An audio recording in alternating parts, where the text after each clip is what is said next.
নমস্কার বন্ধুরা, আশা করছি সবাই খুব ভালো আছেন, সুস্থ আছেন। অনেক দিন পর আমি চলে এসেছি আপনাদের সামনে আবারও একটা মন্দিরের সন্ধান দিতে।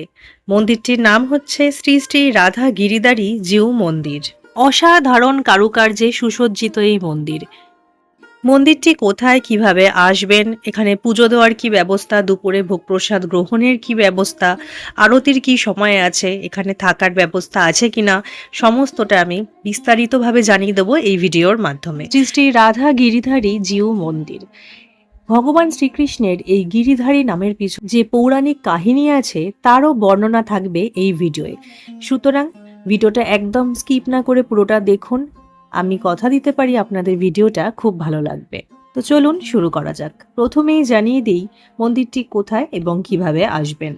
হাওড়া স্টেশন থেকে মেন লাইনে চন্দননগরগামী যে কোনো ট্রেন ধরে আপনারা চলে আসবেন চন্দননগর স্টেশন। হাওড়া থেকে ব্যান্ডেল, কাটোয়া বা বর্ধমান লোকাল ধরে আপনারা চলে আসবেন চন্দননগর স্টেশন। ট্রেনের ভাড়া পড়বে টিকিটের জন্য 10 টাকা, আর সময় লাগবে ওই প্রায় 45 মিনিট। চন্দননগর স্টেশনে ট্রেন যদিও আমাদের 3 নম্বর প্ল্যাটফর্মে নামিয়েছিল, তবে যেই প্ল্যাটফর্মেই আপনারা নামেন না কেন, ওই যে দেখতে পাচ্ছেন ওভারব্রিজ দিয়ে আপনাদের চলে আসতে হবে 1 নম্বর প্ল্যাটফর্মের দিকে। এবং সেখান থেকে বেরালেই এই যে দেখতে পাচ্ছেন টিকিট কাউন্টার। আমি টিকিট কাউন্টারের বাইরের দিকে দাঁড়িয়ে আছি, আর এই সামনে দিয়ে এখানে অটো টোটো অনেক কিছু আছে দেখতে পাচ্ছেন। তো এখান দিয়ে টোটো ধরে নিতে হবে শ্রী শ্রী রাধা গিরিধারী জিউ মন্দিরে যাওয়ার জন্য। টোটোয় উঠে বলতে হবে চন্দননগর হসপিটালের পাশে মারোয়ারিদের মন্দির যাব। ভাড়া পড়বে মাথা পিছু 10 টাকা। একদম মন্দিরের সামনে এখানেই আপনাদের টোটো দাদা নিয়ে চলে আসবে। তো আমরাও চলে এসেছি মন্দিরের একদম সামনে। চলুন এবার মন্দিরটা আমরা ভালো করে দর্শন করি। আগে বাইরে থেকে মন্দিরটা আপনাদের পুরো দেখাই। দেখতেই পাচ্ছেন বেশ কতগুলি চূড়া বিশিষ্ট রয়েছে এই মন্দির, সাদা, হলুদ এবং লাল রঙে সুসজ্জিত। আর বাইরে থেকেই দেখা যাচ্ছে অসাধারণ কারুকার্যময় এই মন্দির। আমরা বেশিরভাগ মানুষই চন্দননগরকে জগদ্ধাত্রী পুজোর জন্যই চিনে থাকি, তবে জগদ্ধাত্রী পুজো ছাড়াও এখানে এমন অনেক মন্দির রয়েছে যা বহু ভক্তের আস্থার কেন্দ্র। তার মধ্যে অন্যতম হল শ্রী শ্রী রাধা গিরিধারী জিউ মন্দির বা আনন্দ ভবন। মন্দিরের উপর দিকে দেখতে পাচ্ছেন পঞ্চতত্ত্বের মূর্তি কি সুন্দরভাবে ফুটিয়ে তোলা হয়েছে। যাই হোক, দেখতেই পাচ্ছেন মন্দিরটা পুরো সামনে থেকে কি অসাধারণ লাগছে দেখতে। আমরা যখন বাড়িতে কোনো পুজো করি, যেহেতু প্রবেশদ্বারকেই গৃহের মুখ হিসাবে ধরা হয়, তাই প্রবেশদ্বারের দুপাশে আমরা জলপূর্ণ ঘট স্বস্তিক চিহ্ন আঁকা এবং তাতে ডাব রাখি এবং সঙ্গে কলা গাছ রাখি। এই মন্দিরেও দেখুন ঠিক দুপাশে একই রকম ভাবে প্রবেশদ্বারের দুপাশে কলা গাছ, ঘটের মধ্যে ডাব, এরকমই একটা চিত্র কি সুন্দরভাবে ফুটিয়ে তোলা হয়েছে, যা মঙ্গল, সমৃদ্ধি ও পবিত্রতার প্রতীক। এবং আবারও মন্দিরে ঢোকার আগে দেখতে পাবেন দুদিকে দুটি সিংহের মূর্তি করা। সাধারণত মন্দিরের রক্ষক হিসাবেই দুপাশে মানে দরজার দুপাশে সিংহের এরকম মূর্তি রাখা থাকে, যা শক্তি, সাহস এবং অসুর বিনাশের প্রতীক। যাই হোক, এখানে সোজাসুজি দেখতে পাবেন এই শ্রী শ্রী রাধা গিরিধারী জিউ মন্দিরের প্রতিষ্ঠাতা যিনি, মানে যারা এই মন্দিরটি প্রতিষ্ঠা করেছিলেন এবং কত সালে প্রতিষ্ঠা করেছিলেন সেগুলো এখানে খোদাই করা রয়েছে।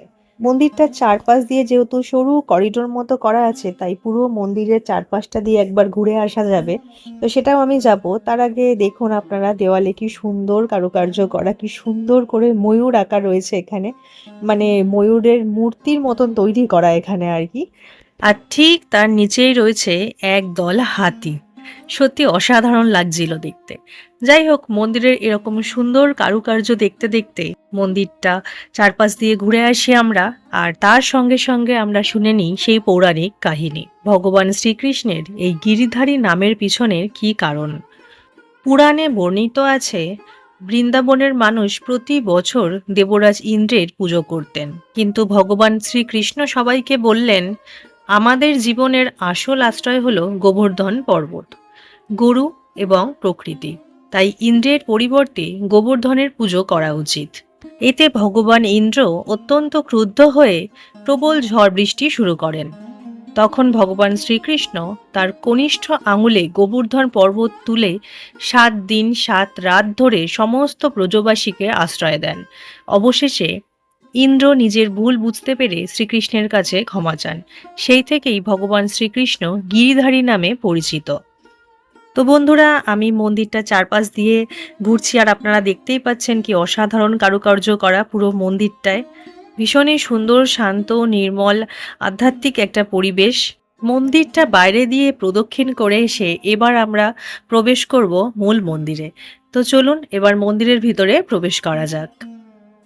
মন্দিরের ভিতরে প্রবেশ করলে দেখতে পাবেন একদম ঢুকেই বাদিকে এখানে সময় নির্ঘণ্ট রয়েছে। তো যেমনটা লেখা আছে, এই মন্দিরে মঙ্গল আরতি হয় ভোর 5টায়, হরিকথা সকাল 7টায়, মধ্যাহ্নে ভোগ আরতি দুপুর 12টায়, তারপর মন্দির বন্ধ হয়ে যায়। আবার মন্দির খোলে বিকেল 4টে, সন্ধ্যা আরতি হয় সন্ধ্যা 6টা থেকে 7টার মধ্যে, হরিকথা হয় রাত 7টা থেকে 8:30 পর্যন্ত, তারপরে মন্দির বন্ধ হয়ে যায়। এবং এখানে দেখতেই পাচ্ছেন অনেক রকম বই রাখা আছে, শ্রী ভগবত ধর্ম বা এরকমই দেবদেবতারই কাহিনী নিয়ে বই আর কি।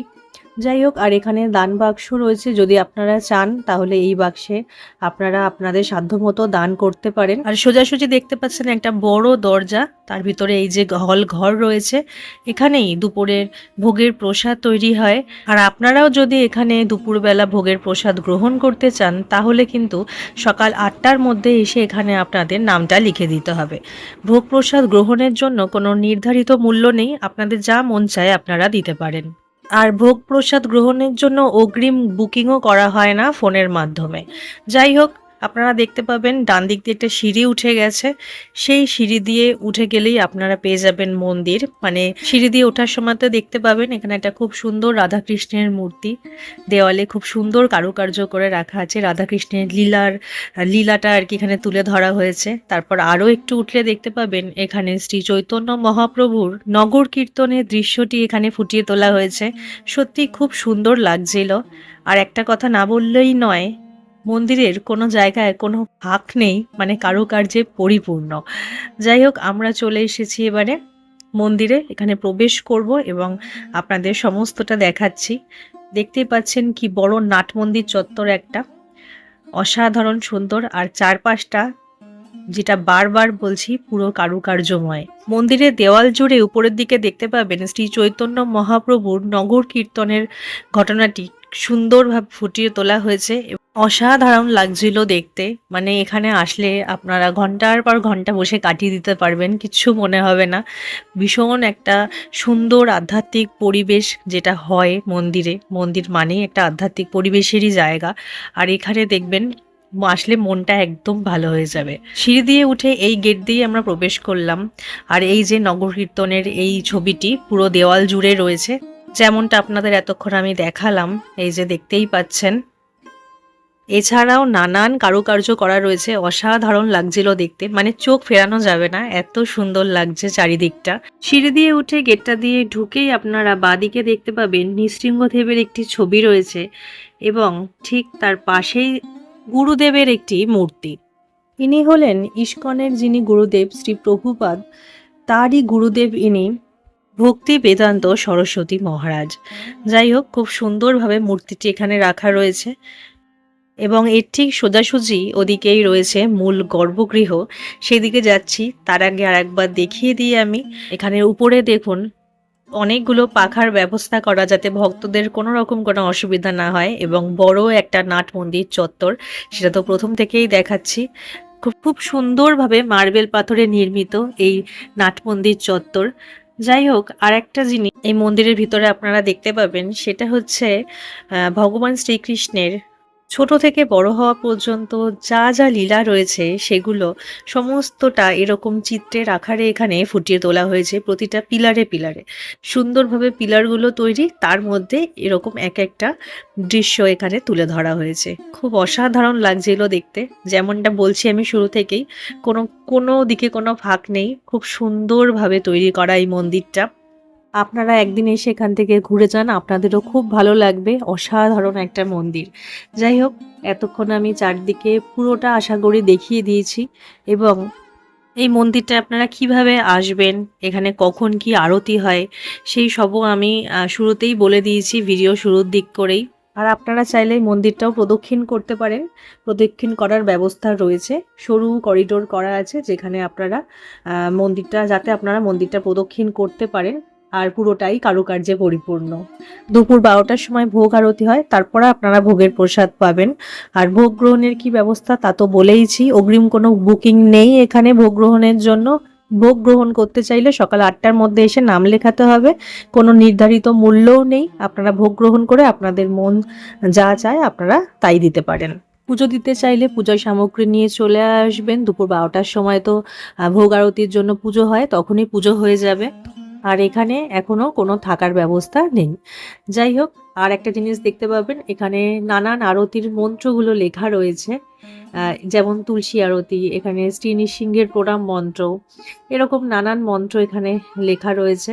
এবার আমরা যাব মূল গর্ভগৃহের দিকে, যা মন্দিরের মূল আকর্ষণ। ভগবানকে দর্শন করে আজকের ভিডিওটা আমি এখানেই শেষ করব। তো দেখতেই পাচ্ছেন মূল গর্ভগৃহে বিরাজ করছেন ভগবান শ্রীকৃষ্ণ, রাধারানী এবং শ্রী চৈতন্য মহাপ্রভু।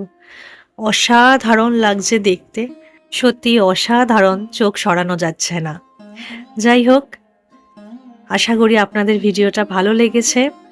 আজকের ভিডিওটা আমি এখানেই শেষ করছি। ভগবানের কৃপায় সবাই ভালো থাকুন, সুস্থ থাকুন। আবার দেখা হচ্ছে আপনাদের সঙ্গে পরবর্তী ভিডিওয়ে। যদি ভিডিওটা ভালো লাগে তাহলে অবশ্যই চ্যানেলটি সাবস্ক্রাইব করে আমার পাশে থাকবেন এবং অবশ্যই ভিডিওটিতে একটি লাইক করে ভিডিওটি শেয়ার করে দেবেন, যাতে আরও অনেকে এই মন্দির সম্বন্ধে জানতে পারে। চলুন, আবার দেখা হবে পরবর্তী ভিডিওয়ে।